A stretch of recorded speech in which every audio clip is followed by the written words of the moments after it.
श्री वृंदावन से प्रीति युगल को प्रिय लगती है। हमारी वृंदावन से प्रीति हो जाए, वृंदावन वासियों से प्रीति हो जाए, वृंदावन के प्रत्येक भाव से प्रीति हो जाए, तो कुछ अभ्यास, कुछ नियम करने की आवश्यकता नहीं, युगल आपके अपने आप हो जाएंगे। जब उनको ये भाव पता चलेगी कि भैया याकू वृंदावन प्रिय लगे, तो फिर आपके कितने दोष, कितने अवगुण, वो कुछ विचार नहीं करेंगे। इनको वृंदावन प्रिय है तो ये हमारे प्रिय है। लोग पूछते हैं, महाराज जी किशोरी जी कैसे राजी होंगी, ठाकुर जी कैसे प्रसन्न होंगे, बिहारी जी हमको कब अपनाएंगे, कब स्वीकार करेंगे। तुम अपनी मन बुद्धि स्थिति सब में वृंदावन को बिठा लो, ठाकुर जी तुमको अपनी स्थिति में बिठा लेंगे। नित्य श्याम सुंदर और किशोरी जी ये भी स्मरण करते हैं, ये भी ध्यान करते हैं। किनका? जो वृंदावन को स्मरण करते हैं, जो वृंदावन से प्रीति करते हैं। वृंदावन साधारण नहीं है बंधुओं। हमारी किशोरी जी और ठाकुर जी का अत्यंत प्रिय रमण भाव है श्री वृंदावन। वृंदावन आप यदि अन्य किसी भाव से जा रहे हो तो वहां बहुत बड़े सुख से वंचित हो रहे हो। वृंदावन में तो श्री किशोरी जी और ठाकुर जी वे दोनों और सुखी हों, इस भाव से जाओ।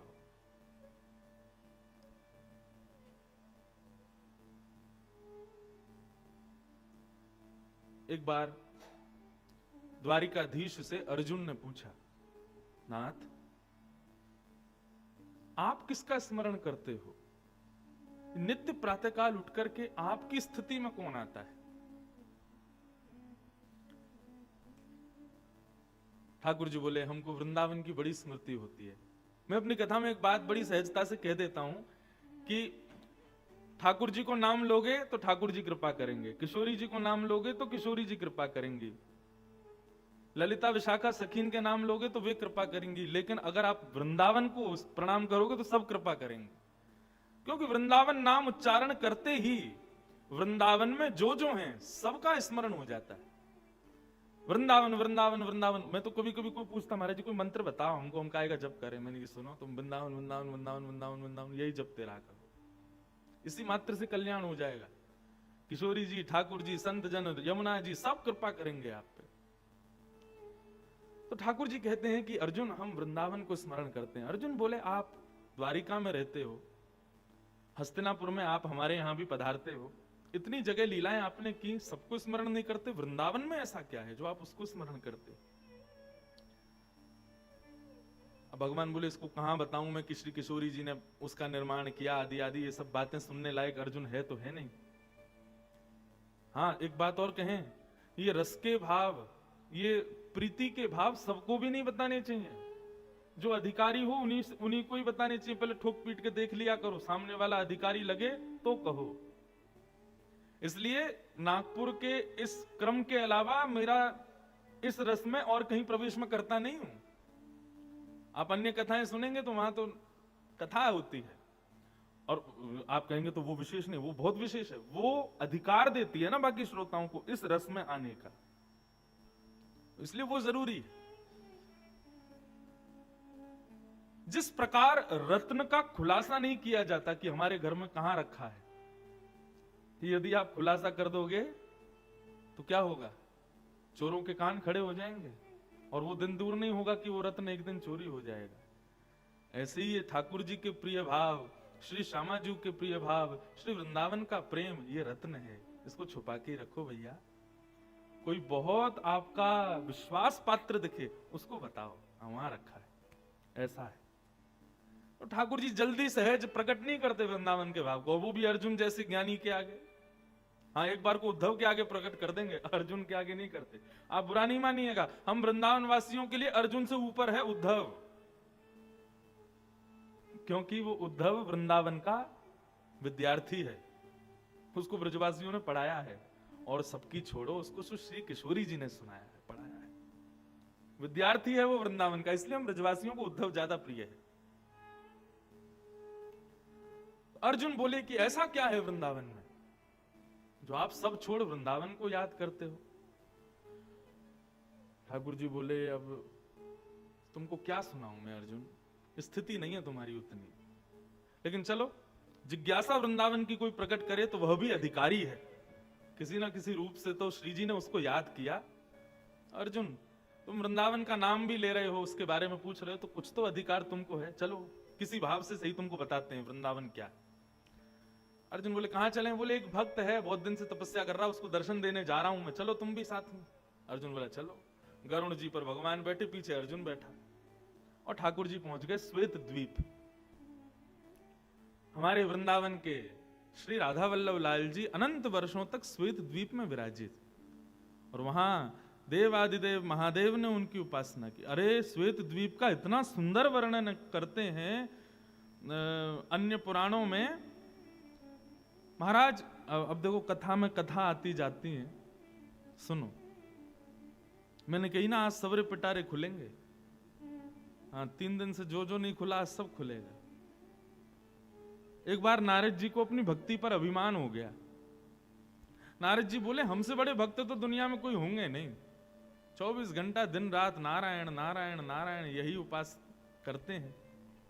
अच्छा नारायण मुख से बोलते हैं, लेकिन चित्त में श्री नारद जी भी श्री राधा राधा का ही जप करते हैं। नारद भक्ति सूत्र कभी उठा के देखिए, ब्रजवासियों की जो प्रशंसा नारद जी करते हैं, तो नारद जी को अभिमान हुआ कि मुझसे बड़ा भक्त तो कोई नहीं होगा। ठाकुर जी ने एक बार नारद जी और गरुण जी को भी अभिमान था कि मेरे बिना ठाकुर जी कहीं जाते नहीं, दोनों को अभिमान था। तो ठाकुर जी बोले चलो इनका मान दूर किया जाए। तो भगवान ने एक बार नारद जी को बुलाया, बोले नारद जी तुम 24 घंटा जो है हमारी सेवा में लगे रहते हो, एक आध दिन का अवकाश ले लिया करो, छुट्टी लिया करो। नारद जी बोले क्या करें बताओ, छुट्टी में कहां जाएं? बोले एक काम करो, तुम भक्त अग्रगण्य हो, हरिदास वर्य हो, तो जाओ कुछ हरिदासियों की सुध लेके आओ। तुम हरिदासों में सर्वश्रेष्ठ हो, तो जो बेचारे छोटे मोटे हरिदास हैं उनको मिले आओ, थोड़ा देखे आओ उनको जाके। नारद जी बोले जो आज्ञा। कहां जाएं बताओ? बोले तुम एक काम करो, श्वेत द्वीप जाओ, वहां मेरा एक स्वरूप श्री राधा वल्लभ लाल के रूप में विराजमान है, जहां पर महादेव उसकी आराधना करते हैं, तुम जाओ उनका दर्शन करके आओ। नारद जी बोले ठीक है। अब गरुण जी पर बैठ करके नारद जी पहुंचे श्वेत द्वीप। तब श्वेत द्वीप में देखा लाखों करोड़ों वैष्णव खड़े हैं, और सामने त्रिभंग लली श्री राधा वल्लभ लाल विराज रहे हैं, और देवादिदेव महादेव उनकी आरती कर रहे हैं। पार्वती जी घंटे घड़ियाल बजा रही हैं, गणेश जी, कार्तिकेय जी और समस्त शिव परिवार सब वहां आराधन में लगा है, राधा वल्लभ लाल जी की सेवा चल रही है, और लाखों भक्त उनका दर्शन कर रहे हैं। सबसे पीछे खड़े नारद जी और गरुण जी दर्शन करने लगे। जैसे ही आरती पूर्ण हुई, विश्राम आरती होते ही शंकर जी ने जल से आरती का प्रोक्षण किया, सब में जल लुटाया, सब वैष्णव भुजा उठा के राधा वल्लभ लाल जी की जय जयकार करने लगे। इतने में ही शंकर जी ने जैसे ही पर्दा किया राधा वल्लभ जी के आगे, पर्दा करते ही लाखों असंख्य भक्त जो वहां दर्शन कर रहे थे सब मूर्छित हो गए। पर्दा होते ही मूर्छा हो गई। नारद जी चारों तरफ देखे, बोले ये क्या हुआ? वो भैया गरुण, ये कहा भयो ये सब एक संग मूर्छित कैसे है गए? और अगर यहां की रीति मूर्छित होना है तो हम क्यों खड़े हैं? गरुण जी बोले पता नहीं, देखो एक बार। सबको देखने लगे, कुछ पता ना चले। नब्ज देखी, हार्ट बीट देखी, सांस देखी, सब बंद। मूर्छित नहीं थे, सब मृतक हो गए। नारद जी को विचार में नहीं आ रहा ये हुआ क्या। थोड़ी देर बाद महादेव पुनः पधारे, और पुनः पधार करके जैसे ही कपाट खोले, कपाट खोलते ही सब पुनर्जीवित हो गए और उठ करके श्री राधा वल्लभ लाल की जय जय जयकार करने लगे, प्रणाम करने लगे। नारद जी बोले ये समझ में नहीं आया हुआ क्या? महादेव से एकांत में जाके प्रणाम करके कहा भगवान ये इस भाव का थोड़ा उद्घाटन कीजिए, ये हुआ क्या? तो महादेव बोले जैसे संसार के लोगों के प्राण अन्न में बसते हैं, ऐसे श्वेत द्वीप के भक्तों के प्राण श्री राधा वल्लभ लाल जी में बसते हैं। जब तक लाल जी दिख रहे हैं तब तक सब जीवित हैं। लाल जी के दर्शन अनुसार होते ही इतना वियोग होता है कि सब प्राण त्याग देते हैं। नारद जी महाराज ने गरुण जी को देखा, बोले हम नारायण से दूर रहकर के भी जीवित हैं, इसका मतलब हमारी भक्ति की वो पराकाष्ठा नहीं। श्वेत द्वीप के भक्तों की चरण रज डिबिया में भर के ले गए, नारद जी रोज तिलक लगाते हैं उसी से, कि हम में भी थोड़ी ऐसी भक्ति आवे। तो श्वेत द्वीप अद्भुत है। तो भगवान अर्जुन को लेकर श्वेत द्वीप पहुंचे। श्वेत द्वीप में चंद्रमा के समान चमक रहा एक विशाल पर्वत दिखाई देता है। अर्जुन बोले, भगवान ये देखो कितना प्यारा पर्वत है, मैंने बहुत पर्वत देखे हैं लेकिन ऐसा नहीं देखा। ठाकुर जी बोले, देखा कैसे चंद्रमा की तरह चमक रहा है ना? बोले हाँ, चलो इसमें समीप चलते हैं। पर्वत पर समीप गए, तभी ऊपर शिखर पर एक महात्मा बैठे तपस्या कर रहे थे। ठाकुर जी बोले, इन्हीं को दर्शन देना है, चलो। ऊपर पहुंचे, ठाकुर जी जाकर के खड़े हो गए। महात्मा तपस्या में बैठे थे, ध्यान में बैठे थे। भगवान ने इतने ही अपने चतुर्भुज रूप को दो भुज रूप में प्रकट किया और त्रिभंग लली बनकर के वेणु वाद्य करने लगे। अर्जुन बोले, क्या कर रहे हो नाथ? बोले, इनके चित्त में हमारी यही छवि बैठी है, इसलिए इनको इसी छवि से दर्शन दे रहे हैं। और ठाकुर जी वेणु वाद्य करने लगे। जैसे ही वेणु बजाई, ठाकुर जी ने महात्मा का रोम रोम पुलकित हो गया। नेत्र खोल करके देखा, त्रिभंग लली श्याम सुंदर सामने खड़े हैं। दंडवत प्रणाम किया, नतमस्तक हो गए। प्रणाम करके ठाकुर जी के सन्मुख बैठे और जिज्ञासा प्रकट की। बोले, नाथ, बहुत अभिलाषा थी कि आपका दर्शन हो, परंतु अभिलाषा यह भी थी संग में किशोरी जी आवे। ये आप किस बावड़े को ले आए हो संग में? किशोरी जी आनी चाहिए। तो बोले, बावड़ा नहीं भैया, हमारा सखा है, हमारा भैया है, अर्जुन है। बोले, अच्छा ये अर्जुन है? बोले जी। अर्जुन बोले, महात्मा आपकी तपस्या कब से चल रही है? और ये पर्वत इतना सुंदर, बिल्कुल चंद्रमा की तरह चमक रहा है, इस पर्वत का नाम क्या है? महात्मा मुस्कुराने लगे और मुस्कुरा करके बोले, अर्जुन तुम जिस पर्वत पर बैठे हो ये पर्वत नहीं है। तो क्या है ये? बोले, ये हमारा ही देह है। हर बार हम तप करते हैं और तप करके अपने प्राणों का त्याग कर देते हैं, तो हमारी अस्थियां ही इस पर्वत के रूप में निर्मित होती चली गई हैं। यहां की जड़ से लेकर चोटी तक ये जो कुछ भी तुमको दिख रहा है, ये सब हमारे अनंत देह हैं। और इन अनंत देहों के द्वारा मैंने तप किया, तब जाकर के सौभाग्य मिला। अर्जुन बोले, केवल त्रिभंग लली को देखने के लिए आपने इतना तप किया? बोले, नहीं, त्रिभंग लली को देखने के लिए तप नहीं किया था। तो किस लिए किया था? बोले, वृंदावन वास मिले इसलिए किया था। अर्जुन बोले, ठाकुर जी आप तो मांग रहा कुछ है, दे कुछ और रहे हो। इसने बेचारे ने अनंत जीवन व्यर्थ कर दिए वृंदावन वास के लिए, आपने इसको वृंदावन तो दिया नहीं, आप द्वारिका से चल के यहां आ गए, दर्शन दे दिया, अब बेचारी की मनोकामना पूरी तो हुई नहीं। ठाकुर जी मुस्कुराए और अर्जुन से बोले, भक्त को दर्शन देना हमारे अधिकार में है, लेकिन वृंदावन वास देना ये हमारे अधिकार में भी नहीं है। ये तो श्री जी कृपा करें तो ही है सके भैया, ये हमारे अधिकार में नहीं है कि इसको वृंदावन वास मिल जाए। उसके लिए तो श्री जी किशोरी जी कृपा करेंगे।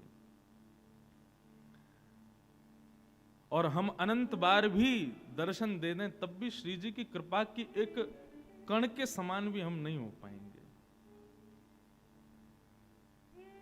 ये सब बातें कथाओं में कहने में सुख तो मिलता है, लेकिन कभी कभी ना अपने ऊपर बड़ा गुमान भी होता है कि देखो श्री जी की कुछ भी हो, इतनी कृपा तो है कि हम वृंदावन में आए तो श्री जी ने कृपा करके ही बुलाए होंगे।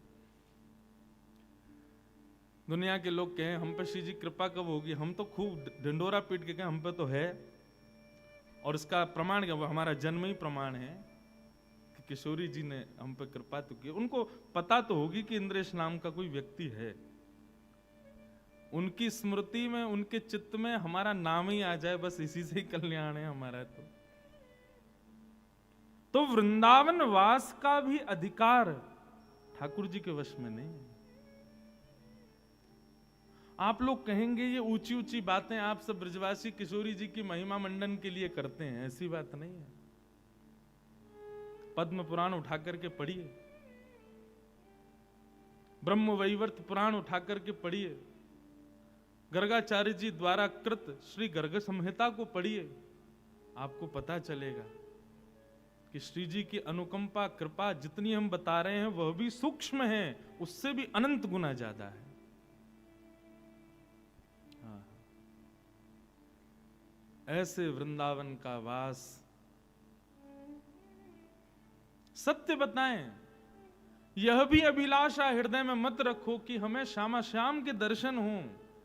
अभिलाषा एक ही रखो कि हमें वृंदावन मिल जाए। बस वृंदावन मिल गए तो ये निश्चित है कि युगल सरकार किसी ना किसी भाव से कभी ना कभी तो कृपा करेंगे। अपने नित्य प्रार्थना में ऐसे किशोरी जी को पुकारो, हे श्यामा जी,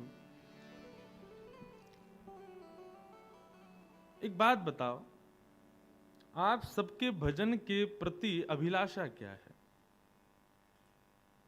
चाहे हम कथा सुन रहे हैं, चाहे आप जो कुछ भी अपने नित्य क्रम करते हो,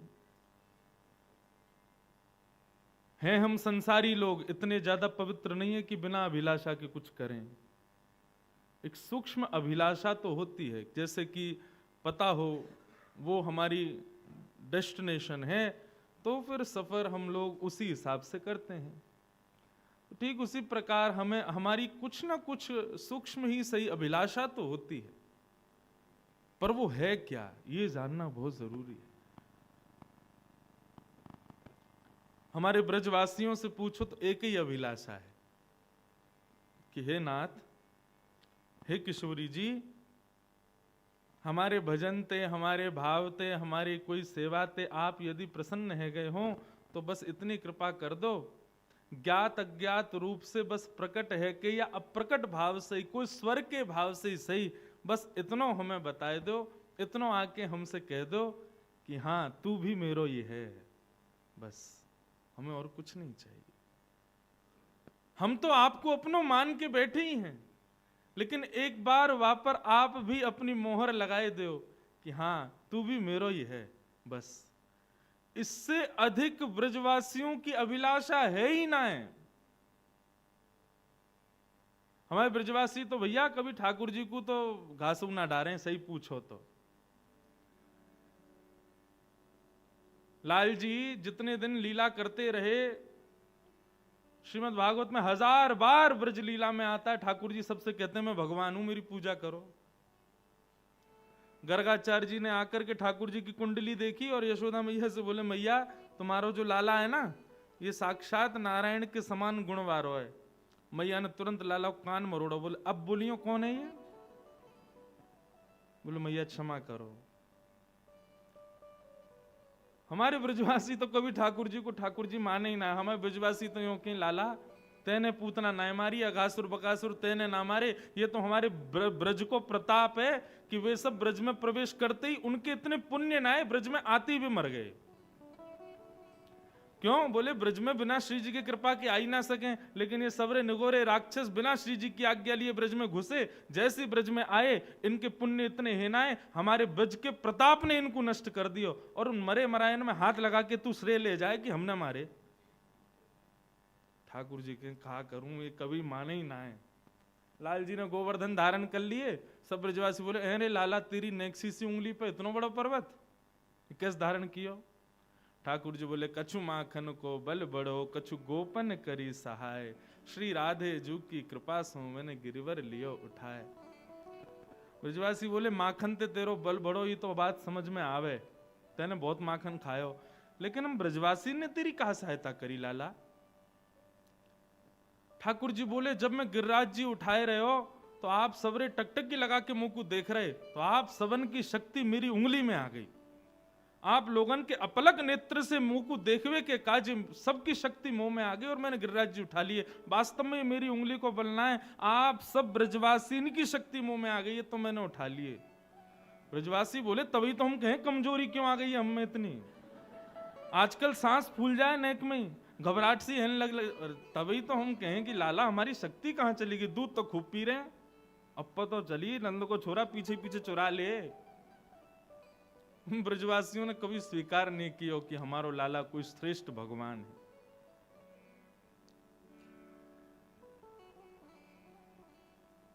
हम तो बस इतनी चाह रखें, लाला बस हमसे यूं बता दे कि हाँ, जैसे हम तो उसे प्रेम करें, तू भी हमको स्वीकार करे। ठाकुर जी ने आपको स्वीकार किया, इसका प्रमाण क्या है? तो हमारे अष्ट सखा गाते हैं,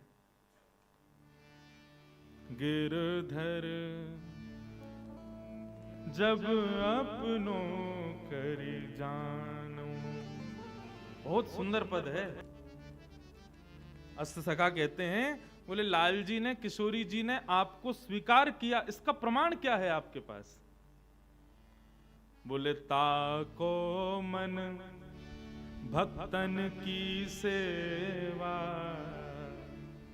ताको मन भक्तन की सेवा, भक्त चरण रज सदा लुभाने, भक्त चरण रज सदा लुभाने, गिरधर जब अपनों कर जाने, गिरधर जब अपनों कर। ठाकुर जी ने जाको स्वीकार कियो, वा की स्थिति का है? बोले ताको मन भक्तन की सेवा। क्षमा करियो, श्यामा श्याम की सेवा, लाडली लाल की सेवा, ये तो सब अपनी स्थिति में है ही है। कई लोगों को मैंने ऐसे देखो, क्षमा करियो यदि ऐसे लोग कथा सुन रहे हो, बुरा मत मानियो, ठाकुर जी की सेवा में खूब आनंद कर रहे हैं, ठाकुर जी की सेवा में खूब प्रवृत्त हैं, श्री प्रियालाल जी को खूब लड़ा रहे हैं लाड, लेकिन कोई भक्त आ जाए, कोई वैष्णव आ जाए, कोई ब्रजवासी आ जाए, सो वाको तो केवल हाँ दूर से ही प्रणाम करके बैठा दियो, बाकी बात पूछो नहीं रहे, भैया तेने कुछ खाया हो कि नहीं, कोई दिक्कत तो नहीं है। लेकिन लाडली लाल जी को खूब लड़ा रहे हैं लाड। ये भक्त को स्वरूप ना है।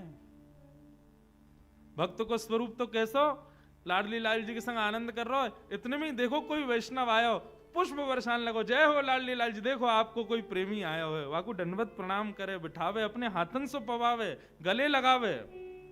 वैष्णवों के प्रति इतनी रति, इतना प्रेम भाव जिसके हृदय में हो, समझो वो ठाकुर जी ने उसको स्वीकार कर लिया है।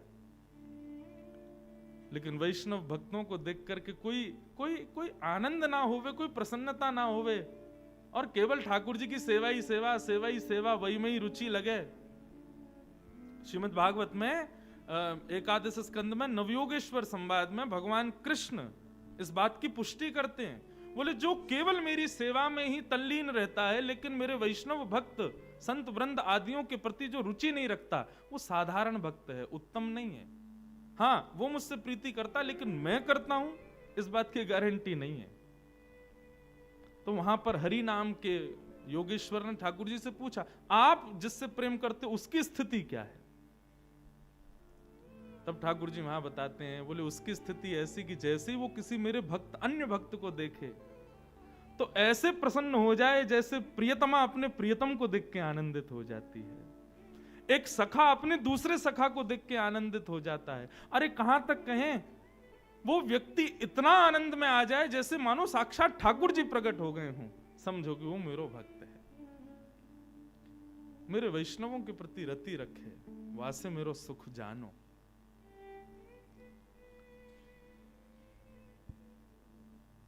हम सबकी स्थिति है, हम सब ठाकुर जी से प्रेम करें, लेकिन ठाकुर जी भी हमसे प्रेम करें, ऐसा निर्माण अपनो करो।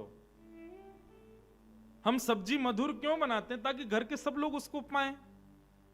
हम सब भी सब्जी के भांति हैं, अपना निर्माण ऐसा करो कि ठाकुर जी भी आपको भोग लगावें। लेकिन छल कपट ईर्षा द्वेष अभिनिवेश अहंता ममता आदि ना जाने क्या क्या हम अपने भीतर डाल लेते हैं। ये सारे गर्म मसाले हैं जिनसे ठाकुर जी को मिर्च लगती है, फिर ठाकुर जी उसको स्वीकार नहीं करते। सहज सरल स्वभाव के धनी बने रहो।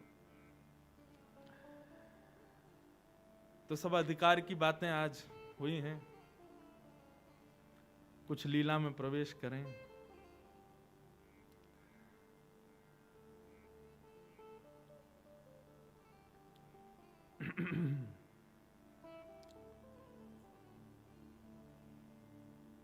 किशोरी जी को एक स्वभाव है ठाकुर जी के प्रति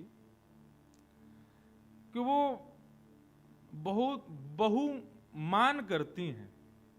नेक नेक सी बातन पे मान करवे लग जामे। और आज तो ऐसी बात पे मान करके बैठी हैं कि लाल जी मनी मन तो हंस भी रहे हैं लेकिन दुखी भी आ रहे हैं, क्योंकि किशोरी जी मान ही नहीं रही हैं।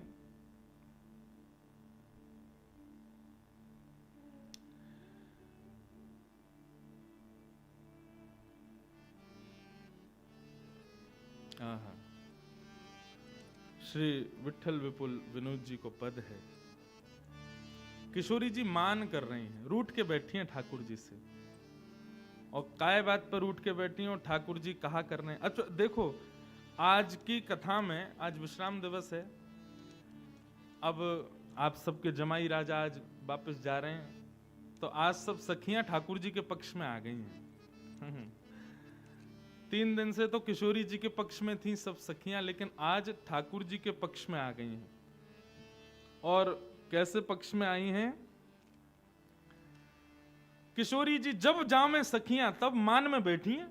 आज कोई बात मान करके बैठ गई, आज कोई बात मान करके बैठ गई। आज ठाकुर जी कहीं बेचारे दूर से चलते भय आ रहे, बगल में एक सखी ने 2 कदम चल रही होगी, किशोरी जी ने देख लियो यही पे मान करके बैठी है। तुम बाकी संग क्यों आए? ठाकुर जी बोले मैं बाकी संग ना आयो, वो जा रही, मैं वहीं से जा रहा हूं। बोले मैं सब जानू तुम्हारी चालन ने। काउ दिना नाराज है गई, काय बात पे नाराज है गई? किशोरी जी आज श्वेत श्रृंगार करके आई हैं, लाल जी को संकेत भेज दियो। वो श्लोक मिला ही नहीं मुझे। एक श्लोक है, उस श्लोक का भाव मात्र बता देता हूं। अब आजकल तो मैसेज होते हैं, सामने वाले को मैसेज कर देते हैं, भाई पार्टी का ये ड्रेस कोड है, तो किशोरी जी ठाकुर जी को कैसे बताएं कि आज कैसे मिलना है रास बिहार में? तो सुबह किशोरी जी जब यमुना जल भरवे जामे तब अपनो ऐसो श्रृंगार करके जामे, सांकेतिक श्रृंगार। ठाकुर जी खड़े हैं सघन कुंज में और इंतजार कर रहे हैं किशोरी जी आ रही होंगी। और किशोरी जी की चाल ढाल श्रृंगार से ठाकुर जी समझ जाए आज को रास बिहार कैसो है, व्यवहार हो है। तो किशोरी जी, वहां उस श्लोक में पूर्ण वर्णन है, किशोरी जी के वस्त्रन में जो एक चुनरी ऊपर से पहने, वाको वर्ण जैसा होगो। ठाकुर जी समझ जाएं आज किशोरी जी या चुनरी को डाल के आज्ञा दे रही हैं शाम को ऐसे वर्ण के वस्त्र पहनने हैं। फिर पत्रावली को किशोरी जी श्रृंगार करें तो ठाकुर जी दूर खड़े खड़े उन पत्रावली की बिंदी ने गिने। इतनी बिंदी है, मतलब इतनी घड़ी तक श्रृंगार, इतनी घड़ी तक रास बिहार चलेगो। काउ काउ देना तो एक ही बिंदी रे।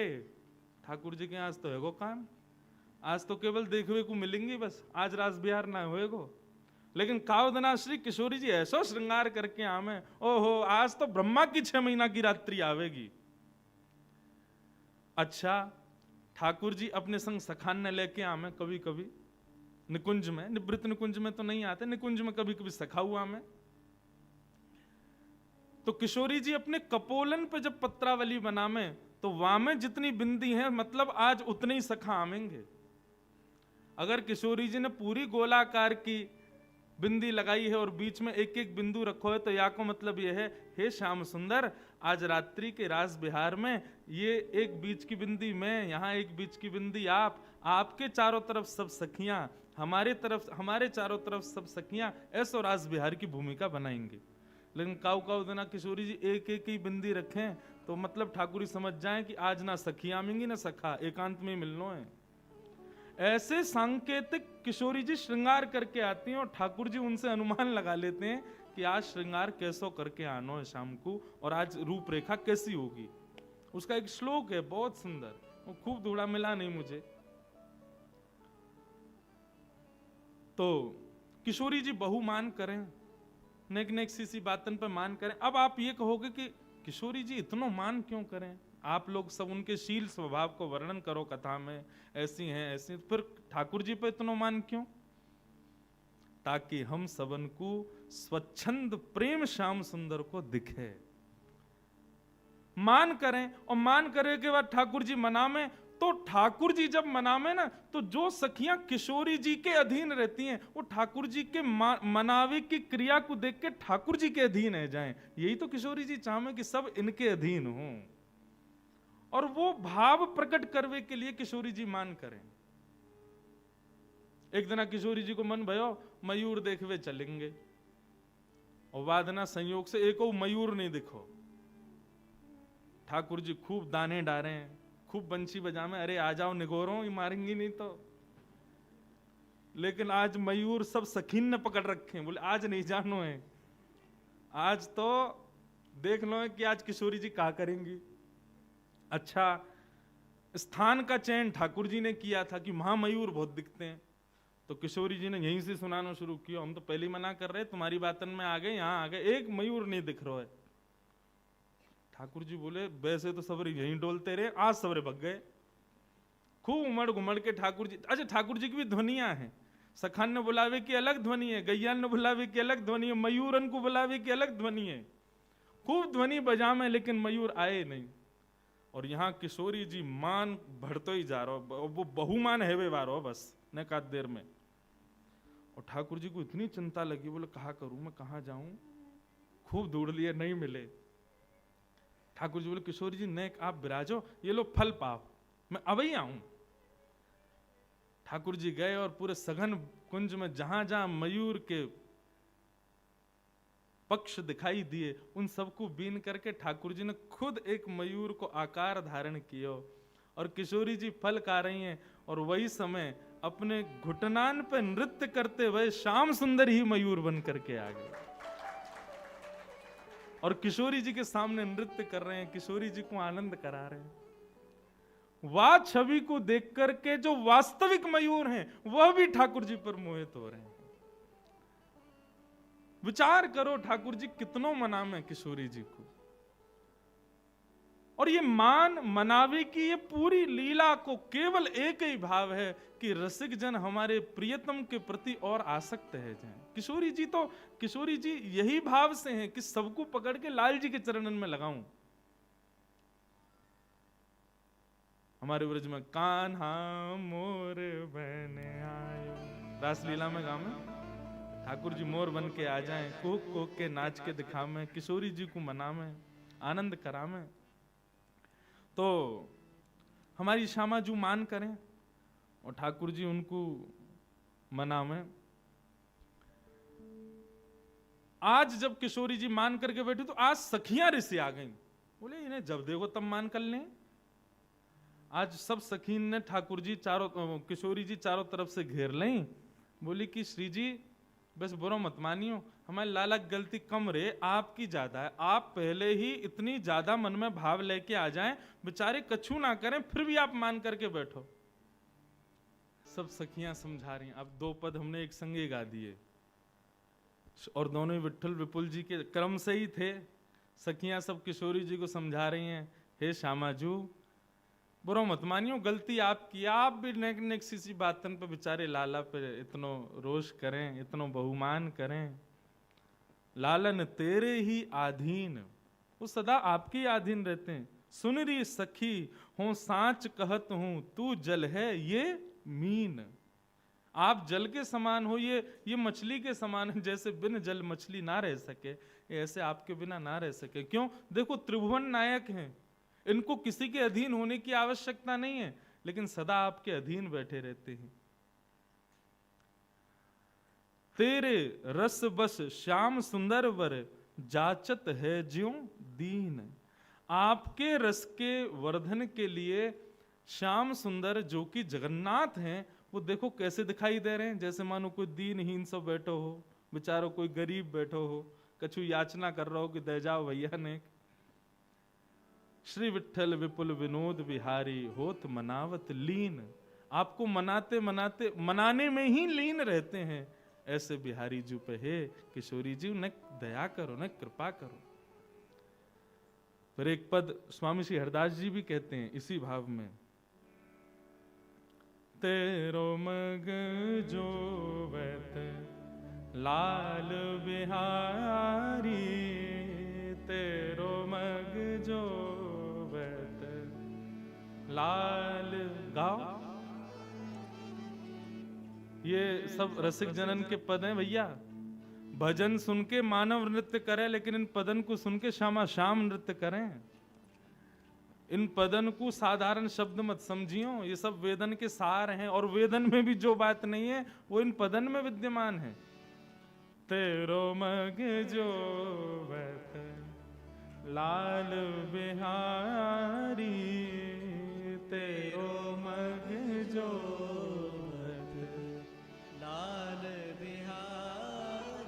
लेकिन किशोरी जू, तेरी समाधि आजहु नहीं छूटत, तेरी समाधि आज छूटत, चाहत नाहिन नेकु निहारी, चाहत नाहिन नेक निहारी। औचक आई द्वेकर सो मूद नैन, औचक आई द्वेकर से मूद नैन, अरबर राय उठ चिहारी, अरबर राय उठ चिहारी। स्वामी श्री हरिदास जी के, अब एक बात हमारी घोषणा सुनो, स्वामी श्री हरिदास जी के पदों के शब्दों का अर्थ आपको बनारस यूनिवर्सिटी की डिक्शनरियों में भी नहीं मिलेंगे। ऐसे अद्भुत शब्द हैं, इन शब्दों पर 2-2 घंटे तक रसिक जन चर्चा करते हैं। श्री हरिदास के श्यामा कुंज बिहारी, श्री हरिदास के कुंज बिहारी।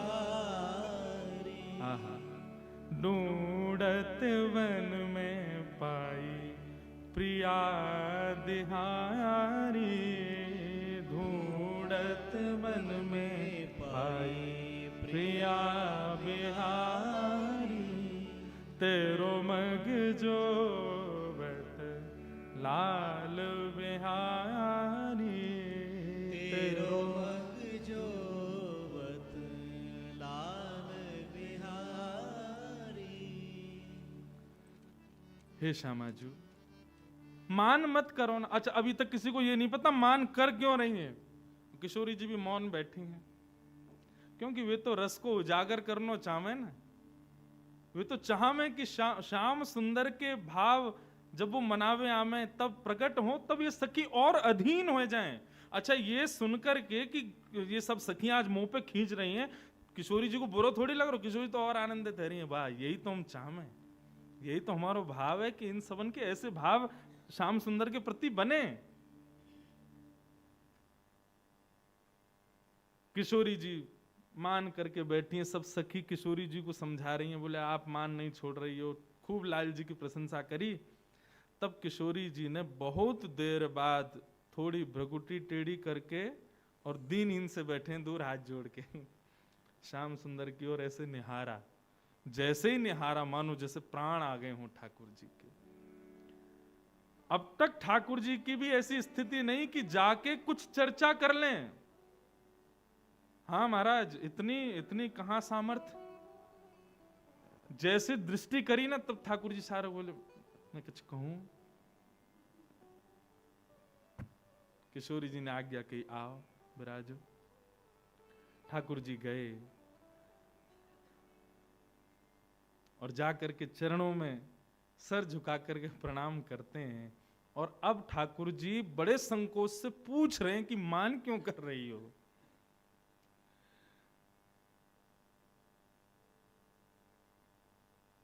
जिन रूठो लागू तेरे पैया, जिन रूठो लागू तेरे पैया,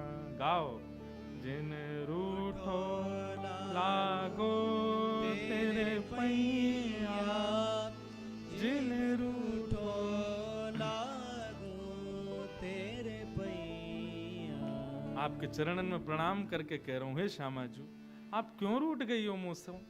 मैंने आज कहा कियो, देखो आपने सुबह संकेत कियो, वैसे वस्त्र पहन के आया हूं। आपने एक ही बिंदी धरी, मोते आज्ञा करी, एक सखा मतलब अकेलो आया हूं। आपने जैसे जैसे भाव श्रृंगार में, मैं वैसा ही तो बन के आया हूं। आज मुझसे कहा अपराध है, क्यों आप बताओ। किशोरी जी बोली, ये आपके श्याम वर्ण, देख सुनना, मान किस बात पर कर रही हूं, ये आपके श्याम वर्ण के अंग की कांति पर एक गोपी की परछाई दिख रही है। ठाकुर जी बोले, कहां कौन सी गोपी आ गई भैया?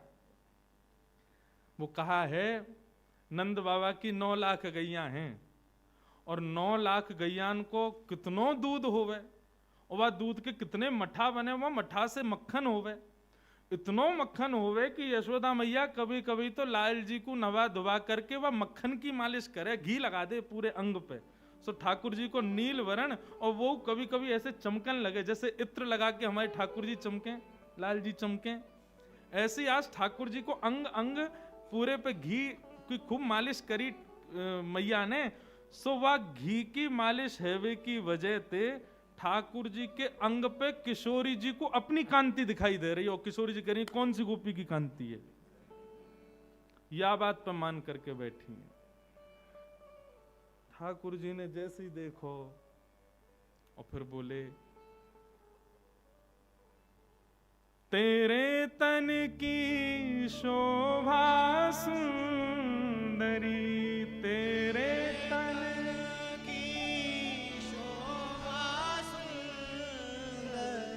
तेरे तन की शोभा सुंदरी, तेरे तन की शोभा सुंदरी, मेरे उर लागत है झैया, मेरे उर लागत है झैया। हे किशोरी जी, कीर्ति मैया वृषभानु जी ने बड़ी तपस्या करके आपको पायो, जो आप ऐसी गौर वर्णा भई हो। यदि आप श्याम वर्णा होती तो शायद मेरे अंग में दिखाई ना देती, लेकिन कहा करें आपको रूप ऐसा चमके, ऐसा चमके, एक तो मेरो पूरा तन अधीन रहे या रूप को देख हुए को, और ऊपर से आज मैया ने घी लगा दिया तो वहां में आपकी ही परछाई दिख रही है। हे किशोरी जी, ये कोई और गोपी नहीं है, गौर से देखो आप ही दिख रही हो मेरे तन में। तब किशोरी जी ने गौर से तो बोला, अच्छा ये बात है, बोल बताओ। या नेक्स्ट किसी बात के चक्कर में पूरे दिना मान करके बैठी हो आप मोते। मेरा स्वभाव तो किशोरी जी सदा आपके लिए ही है। तन मन वारो एक रो पर, तन मन वारो एक रो पर। आपके पूरे तन की कौन कहे, आपके एक रों पे मैं अपने जैसे कोटि कोटि कृष्णन को वार दूं। हे श्यामाजू, आप मुंह पे संशय संदेह मत करे करो। तन मन वारू एक रों पे, तन मन वारू एक रोम पर, मेरो मन लाग्यो तो तैया, मेरो मन लाग्यो तो तैया। श्री विठ्ठल विपुल विनोद बिहारी, विठ्ठल विपुल विनोद बिहारी। जब ठाकुर जी ने ये बात कही कि आपके तो एक अंग के रों पर मैं कोटि कोटि कृष्ण वार दूं, तब किशोरी जी को मान दूर भयो। श्री विठ्ठल विपुल विनोद बिहारी, श्री विठ्ठल विपुल विनोद बिहारी।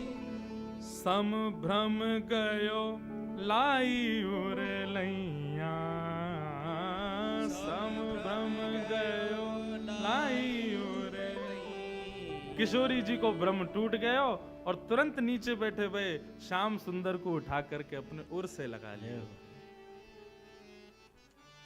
जिन रूठो लागो तेरी पैया, जिन रूठो लागो तेरे पैया, जिन रूठो लागो तेरे पैया, जिन रूठो लागो तेरे पैया। श्री राधा बिहारी सरकार की जय। श्री युगल बिहारी लाल की जय।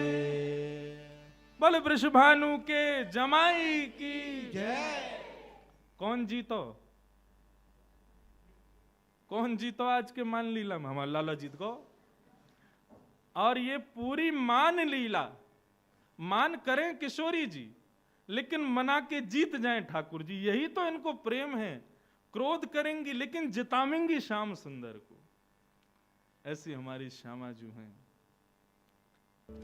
ऐसे श्यामा श्याम सदा न्यूं ही लीला वर्षण करते रहें और हम आप उस लीला का आस्वादन इन्हीं भावों से करते रहें। बंधुओं, अभिलाषा केवल और केवल ब्रज की हो।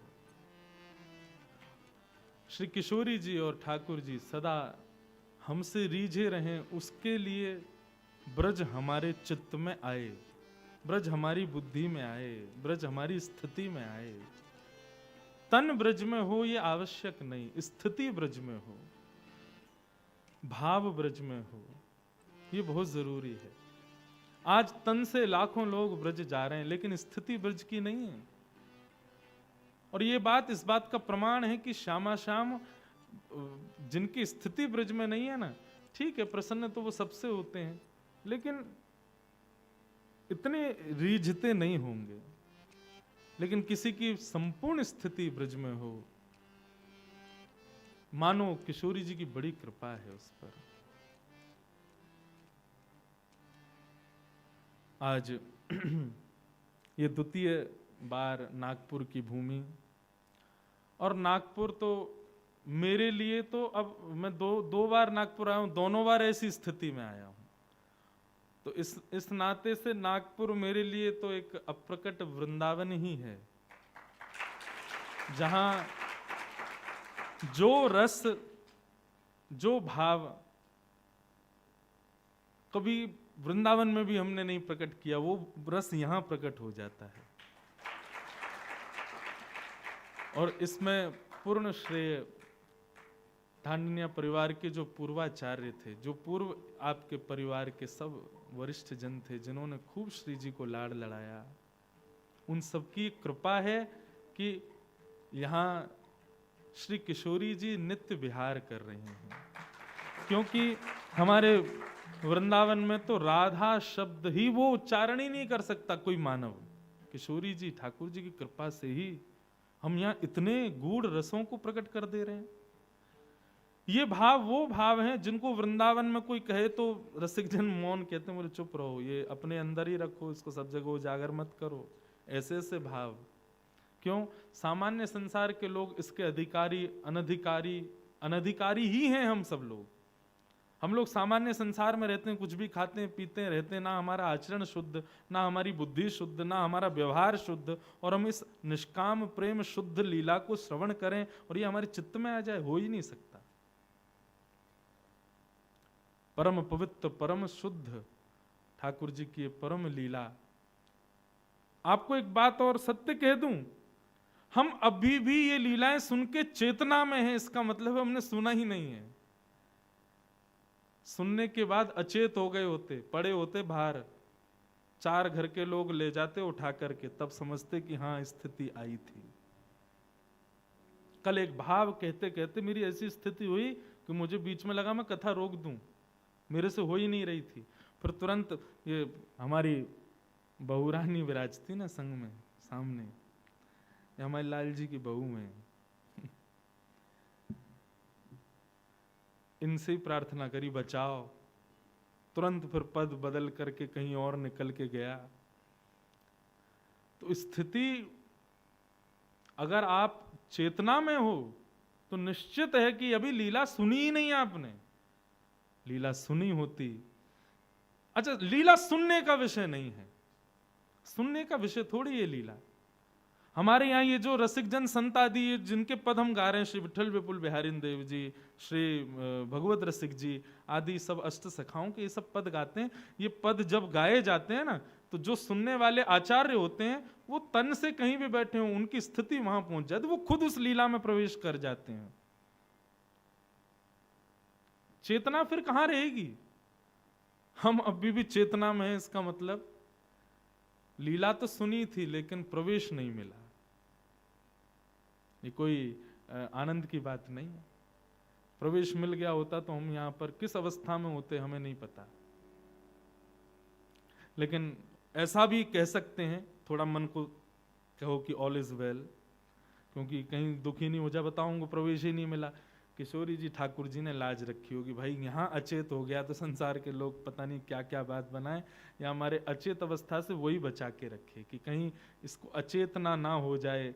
बाकी लीला में तो हम सब घूम घाम के आए हैं, खूब आनंद करके आए हैं, हम सब इस लीला में कहीं ना कहीं अधिकार रूप से पहुंचे ही हैं।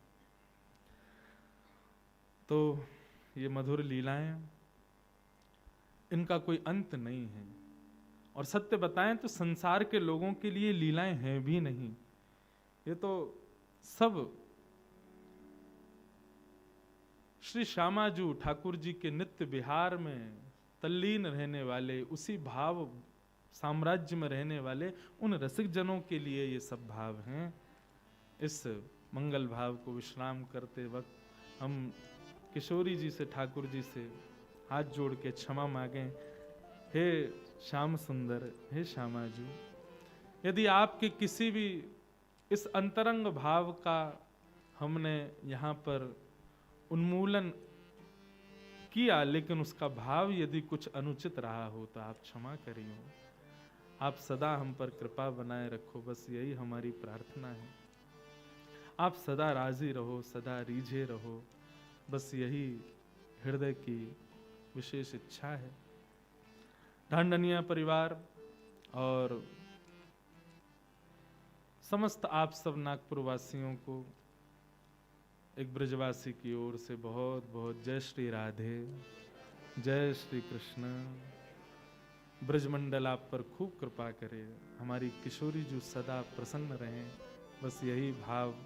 इससे ज्यादा हम पे है नहीं देने को, और इससे ज्यादा आप ले भी नहीं पाओगे, ये सबसे ज्यादा है। यहाँ जितने वैष्णव जन पधारे सबको हमारा बहुत बहुत प्रणाम। वाणी से कोई भी त्रुटि हुई हो तो आप सब क्षमा करें। कई लोग यहाँ बाहर से भी पधारे, उन सबको भी बहुत बहुत प्रणाम। एक भाई तो ऑटो चलाते हैं, बोले महाराज जी मैं ऑटो में सब वैष्णवों को फ्री में भर के लाता हूँ, कथा सुना के पुनः ले जाता हूँ। ये सब भाव सुनकर के लगता है कि किशोरी जी देखो कहाँ किसको कैसे कहाँ से बुला रही हैं। जो अधिकारी है इस निकुंज का वही यहाँ आ पाया है। बाकी कुर्सियां तो बहुत लगी, लेकिन बैठ वही पाए जो निकुंज के अधिकारी थे। आप सब उसके अधिकारी बने हैं, इसलिए आप सब प्रणम्य हैं। सबको दंडवत व्यासपीठ से हृदय से प्रणाम करते हैं। और हमारी श्यामाजू यूं ही रीझती रहें, और यदा कदा जब समय लगे, जब किशोरी जी की इच्छा हो। हमारी समधन बैठी हैं, हमारे लाल जी की सासू माँ। ये देखो समधन इतनी प्यारी है तो बहू कितनी प्यारी होगी है। हमारी मैया इतनी प्यारी हैं, इस अवस्था में भी ऐसा रूप माधुर्य प्रकट होता है मुख से। वृद्धावस्था आ जाती है ना, तो अधिकतर वृद्धावस्था में उनके कुछ आचार विचार कुछ भिन्न ही दिखाई देते, परंतु आपके अब भी इतने शुद्ध पवित्र, ये सब श्री जी की कृपा है। तो श्री जी कृपा करेंगी और हमारे लाल जी की इच्छा होगी। इच्छा तो इनकी बनी रहे, ससुराल प्यार भई जब से, रूप कुटुंब भय तब से। तो हमारे लाल जी की तो ससुराल है नागपुर। कथा करवे आएंगे, कथा करवे नहीं भी आएंगे तो ऐसी डोलवे आ जाएंगे, मेहमान नवाजी करवावे आ जाएंगे। तो इन सब भावों को बस विराम देते हैं। किशोरी जी के चरणों में बारंबार प्रणाम करते हैं।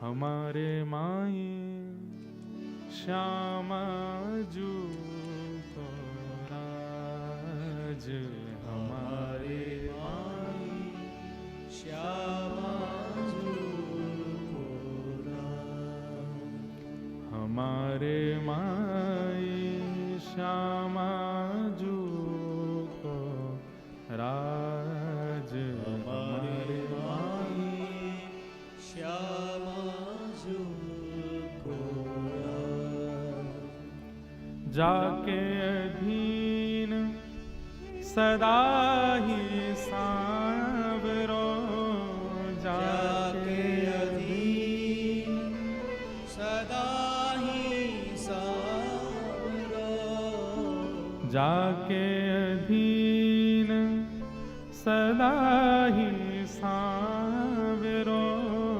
जाके अधीन सदा ही सांवरो, या ब्रज को सरताज, हमारे माई या ब्रज को सरताज, हमारे माई श्यामा जू को राज, हमारे माई श्यामा जू को राज, यह जोड़ी अविचल वृंदावन,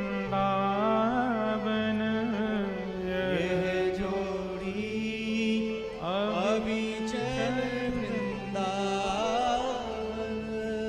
यह जोड़ी अविचल वृंदावन,